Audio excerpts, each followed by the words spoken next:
kung acidic yung lupa? Pag wala kang tester,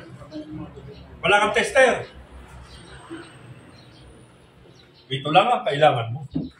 May nakita ako dito kanina. Pahingin mo sa disposable gas. Ito lang ang kailangan mo pang tester. Anong gagawin mo? Okay. Yung baso, kalahati ang laman, suka. Kalahati laman, suka. Pero doon sa lupa,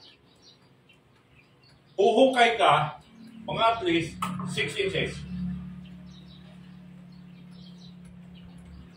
Tapos dito ka kukuha ng lupa, bibilugin mo, yung gaganon mo, ihulog mo dito sa suka.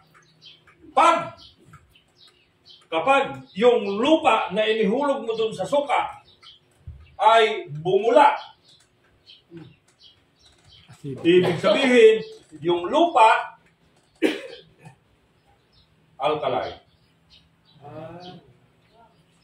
Kapag walang bula, nilagay mo sa suka, hindi siya bumula, acidic yung lupa. Bakit? Yung suka kasi acidic. Yan. Sir, paano ko mako-confirm na yung lupa na inilagay ko na bumula sa suka, alkaline nga?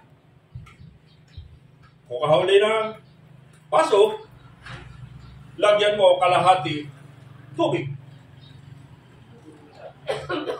Pero bago mo lagyan ng kalahating tubig, unahin mo kalahati muna baking soda.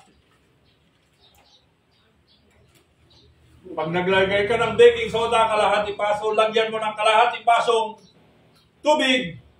Gaano karami ang tubig? Puno na, hindi pa? Ano? Kalahati pa rin po dahil natunaw yung baking soda. Ang tawag na noon, alkaline na yung ito. So, ibig sabihin, yung hinukay mo uli dito na 6 inches, dapat walang reaction. Kasi nilagay mo sa suka, bumula eh. Dapat hindi siya bumula rito. Para doon sa alkaline media, yung inilagay mong lupa doon sa alkaline media, walang reaction positibo, alkaline yung lupa mo. So, pag ang nangyari, bumula, nag-bubbles, ibig sabihin, yung lupa, acidic. Ganun lang kadali. Yung lupa, sir, na nilagay mo sa suka, diba, alkaline yun, ano, kung matetest mo. Yung acid, pag yung acidic na suka, nilagyan mo ng lupa, bumula, alkaline yung lupa. Yung alkaline na yun, sir, inalagay mo sa alkaline na tubig. Walang reaction. Pag walang reaction, alkaline yun. Okay. Pero pag bumula siya, abay, acidic yun. Sige, nakuha. So, para magkaroon po kayo ng kaibigan.